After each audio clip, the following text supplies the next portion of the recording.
हमको लाभ करें। पूज्यपाद संतलाल जी महाराज, श्री सद्गुरु महाराज की जय।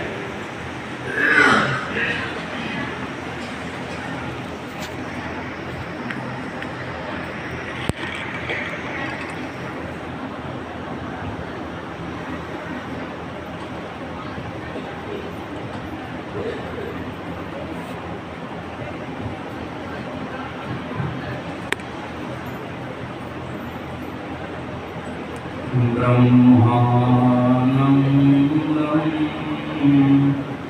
परमसुखदं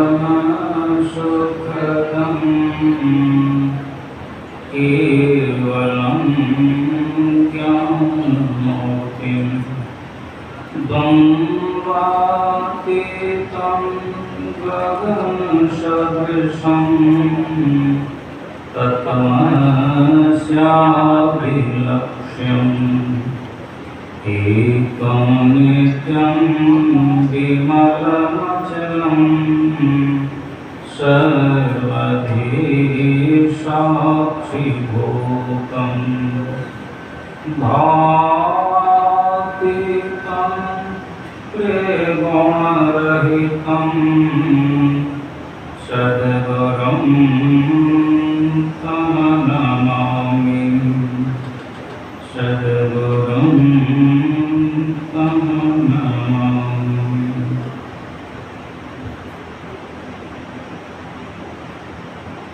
अखिल विश्व ब्रह्मांड में विराजित सर्वक्षण स्मरणीय हमारा सद्गुरु महाराज के पावन युगल श्री चरणों में मेरा अनंत अनंत मन है। पूज्य गुरुजनों के पावन श्री चरणों को मैं कोटि कोटि बार प्रणाम निवेदित करता हूँ। अपने निवास में स्थित पूज्य श्री के पावन श्री चरणों में बहुत बहुत वंदना है। मंचस्थ महात्मा के पावन श्री चरणों को बहुत बहुत वंदना है।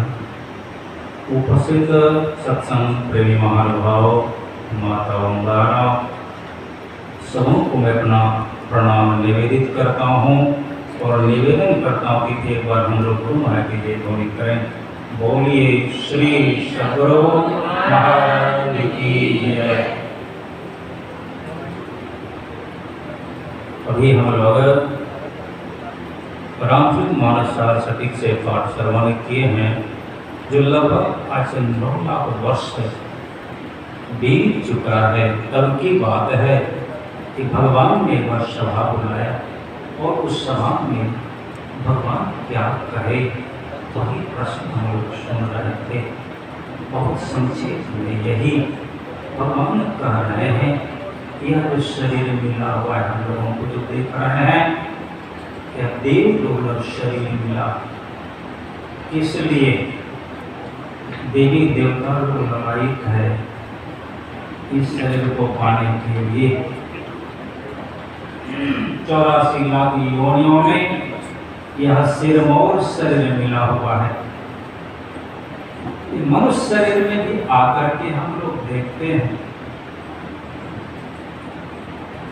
जब से पैदा लेता है इस धरा में कोई भी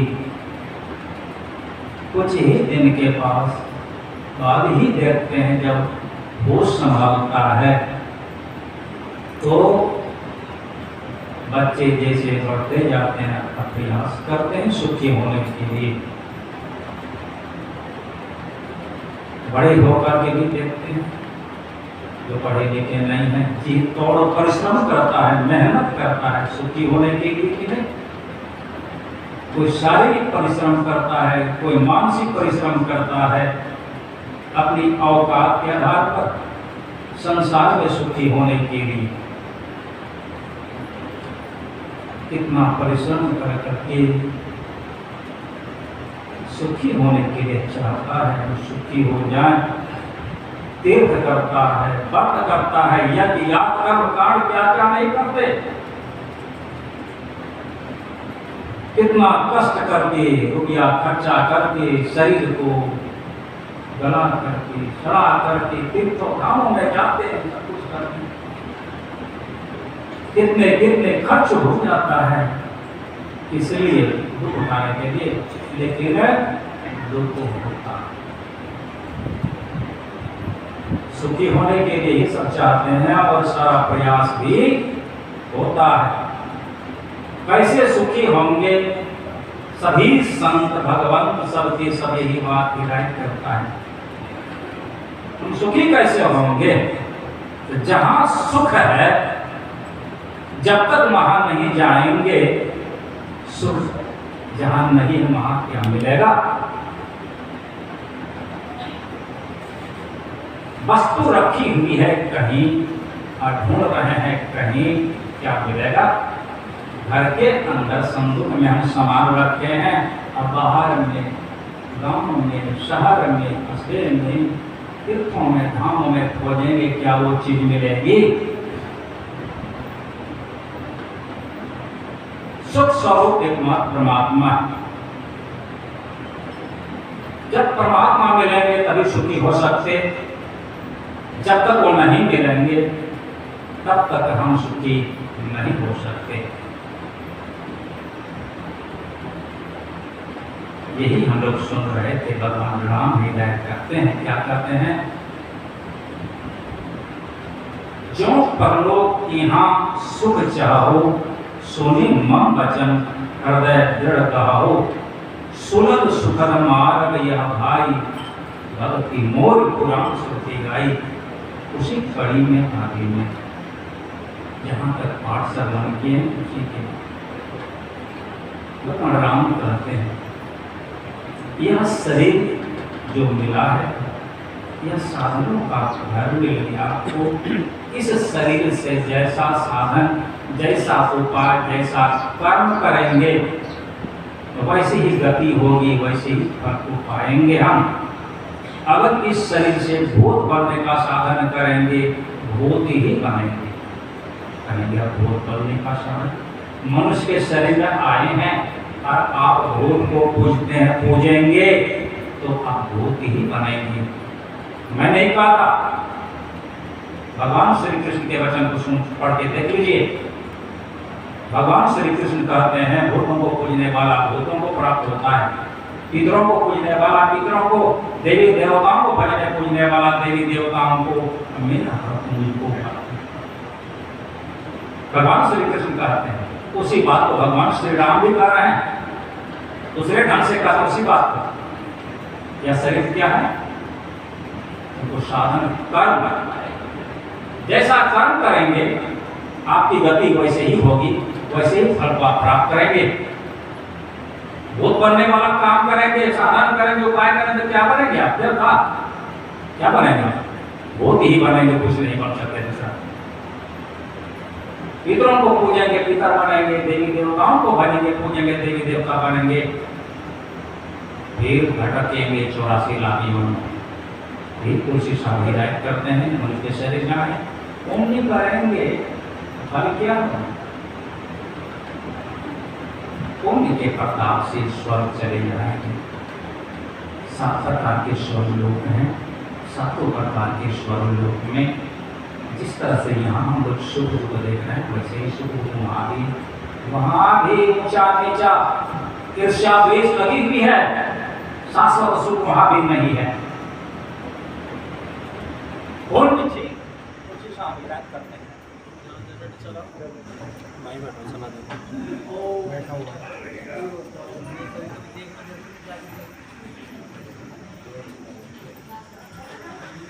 महाराज की जय। मैं कह रहा था, संतोषी साविधाई करते हैं, पुण्य छीन सोई देव स्वर्ग से नरक में आवे। जब पुण्य छीन हो जाता है तो जो भी देवी देवता है स्वर्ग आदि लोकों में, जब तक पुण्य है तब तक भोग है। पुण्य समाप्त होगा, वहां से नीचे गिरना होगा, फिर 84 लाख योनियों में भटकना पड़ेगा। आप जिस किसी की भक्ति करते हैं उनके लोक लोकांतरों को प्राप्त होंगे। भगवान शिव की भक्ति करने वाले, भगवान राम की, भगवान कृष्ण की, जितने देवी देवताओं की भक्ति पूजा करने वाले जो भी हैं, आप उनके लोगों को प्राप्त होंगे। जब तक आपका पुण्य है उस लोक में रहेंगे, पुनः आपको नीचे उतरना पड़ेगा, गिरना पड़ेगा, फिर चक्कर लगाना पड़ेगा संसार में। छुट्टी नहीं है। भगवान राम कर रहे हैं, यह शरीर तुमको साधनों का घर मिला, इसमें मोक्ष का द्वार है लगा हुआ। अगर आप चाहें तो आप मोक्ष प्राप्त कर सकते हैं, सदा के लिए सुखी हो सकते हैं। ऐसा इस शरीर में व्यवस्था है। वह द्वार इसी शरीर में है, मोक्ष का द्वार। तो मोक्ष का द्वार है क्या, कहाँ है, इसी को जानने के लिए आज शरीर में मिला हुआ कि भगवान राम कह रहे हैं। जितने भी संत भगवान सबकी सब ही हिदायत करते हैं। भगवान श्री कृष्ण भी यही बात कर रहे हैं, यह शरीर सदा के लिए नहीं मिल गया, आज न कल निश्चित है जाना तय है। आए हैं सो जाएंगे, राजा रथपति। बाबा सब कुछ सुनते ही रहते हैं ना, सबको जाना है, तय है, निश्चित है जाना। कहाँ जाएंगे उसकी व्यवस्था कर लें पहले से। इसी के लिए वक्त एक क्षण है, बड़ी कीमती है। एक श्वास कितना कीमती है नहीं जानते। जब सिकंदर आया था भारत को भी जीतने के लिए, बहुत सारे देशों को जीत लिया था और अपने राज्य में मिला चुका था। भारत को जीतने के लिए भी आया था, पंजाब के बहुत सारे क्षेत्र को जीत लिया था और रावी तक पर डेरा डाल दिया था। जब उनके गुरु कह दिए थे, जब भारत आ रहे थे कि तुम जा रहे हो भारत, तुम देखोगे भारत सब तरह से सुखी संपन्न है, कोई कमी नहीं है, बल विद्या बुद्धि किसी चीज में कमी नहीं, धन संपत्ति किसी चीज में कमी नहीं, लेकिन सुख मांगता है बात त्याग में। वही बात समझने के लिए उनके मन की ऐसा होती है। और देखते क्या है, बगल में डांडिया ऋषि तपस्या कर रहे थे, तो वही हिदायत करते हैं अपने सिपाहियों से जाकर के सुन लिया, पूरा करके आया सिपाही लोग गया, लेकिन डांडिया ऋषि ने साथ मना कर दिया तुम्हारे बादशाह के पास। अरे वो नहीं जाएगा जो कुछ जानता है, कला जिसके पास है जाने बुझाने की, मैं नहीं जाऊंगा। सुना दिया, वो भी सुन करके थोड़ा दुख तो हुआ, समझदार थे। दूसरे दिन स्वयं आए, जब आए तो देखें नाना ऋषि ध्यान करने के लिए बैठे थे, वो भी बैठ गए। कुछ ही देर के बाद निवेदन करते हैं आपके लिए सब सोने के पारात में हीरा जवाहरात लाल पन्ना सब सजा कर दिया था कि आपके लिए है इसको स्वीकार है, इसको हटाओ, इस कंकड़ पत्थर की हमें कोई आवश्यकता नहीं। तुम आया था किधर? ऐसे से भारत को जीतने के लिए बहुत सारे देशों को जीता, लेकिन सुखी नहीं, शांति नहीं। तो आज इधर जाकर तुमको शांति मिलता, उधर तुम गया ही नहीं। वही क्या दिन रात जिसे अशांति फैले। अब समय कहाँ, 120 दिन मात्र आयु गिन करके शेष तुम्हारा बचा, अब माँ का भी दर्शन नहीं कर सकते तुम। वहीं से लोग इस समुद्र में बीमार पड़ गया। वही वैद्यों ने कहा कि अब किसी तरह से माँ का दर्शन करा दो, आधा संपत्ति आधा राय दे दूंगा, संपूर्ण विश्व ही क्यों ना दे दें। एक श्वास के हम लोग जोड़ नहीं सकते आपके अंतिम श्वास के साथ। ऐसा अनमोल श्वास मिला है लोगों को, इसलिए यही विचारनी बात है। संतों के गुण ज्ञान को ठीक ठीक से समझ लेने की आवश्यकता है।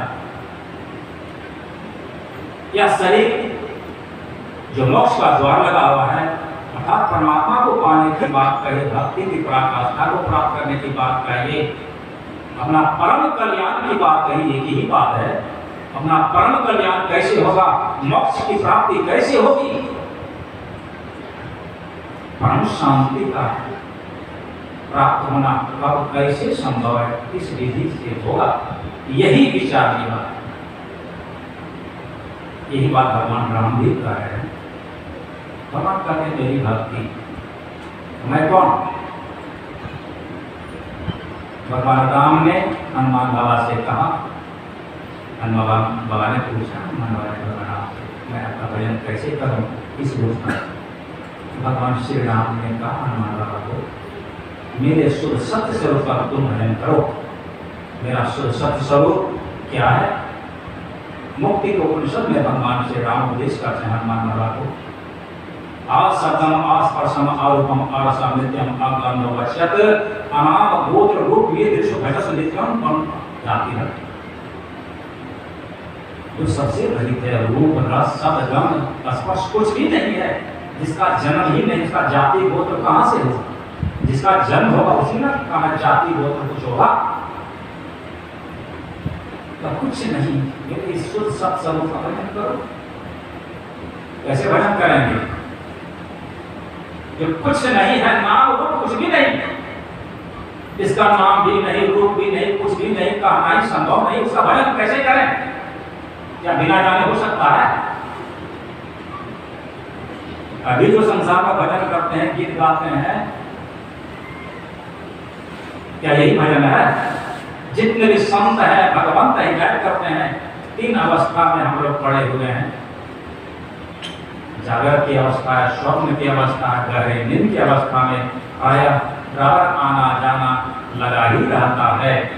इन तीनों अवस्थाओं में रहकर जिस परमात्मा की भक्ति भजन नहीं हो सकता। तीन अवस्था भजहु भगवंत मन क्रम वचन गोचर व्यापक व्यापक अनंत। तीनों अवस्थाओं से अपने को ऊपर उठाने की आवश्यकता है, तब परमात्मा की भक्ति होगी, भजन होगा। कैसे? बिना जाने। इसलिए भगवान नाम कहते हैं कर्णधार सद्गुण दृढ़ नावा दुर्लभ साज सुलभ करी पावा। इस संसार सागर का जो भी देख रहे हैं, संसार में से पड़े हुए जीव अनंत काल से ध्रुव हो गए। संसार सागर के मंगला कौन है?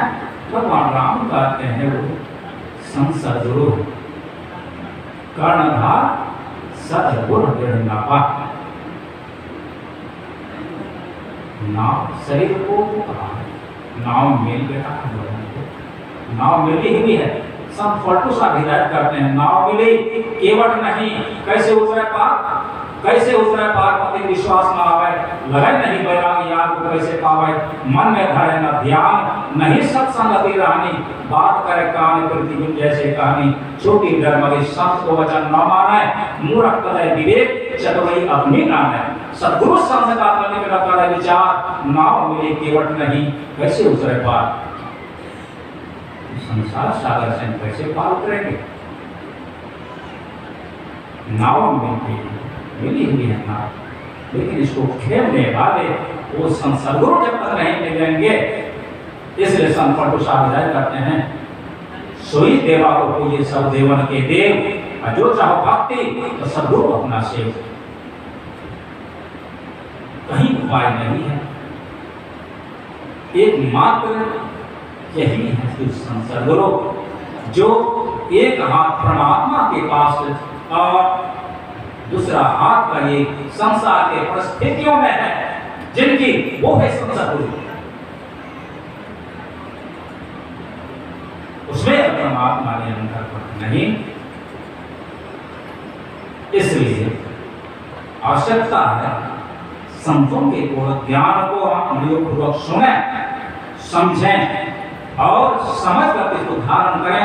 अगर अपना कल्याण चाहते हैं, भलाई चाहते हैं, तो और कोई उपाय नहीं है। इन्हीं सब बातों को सुनने समझने की आवश्यकता है। बोलिए श्री सद्गुरु महाराज की जय।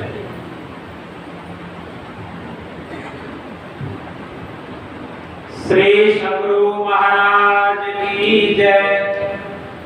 अभी पूज्यपाद श्री शंकरानंद जी महाराज जी से हमने सत्संग के महत्व और सांसों के महत्व के बारे में बहुत ही सूक्ष्म और बड़ी सारभूत चर्चा सुनी कि किस तरीके से मनुष्य की सांसें अनमोल हैं, जिनको मनुष्य ऐसे ही बर्बाद कर रहा है।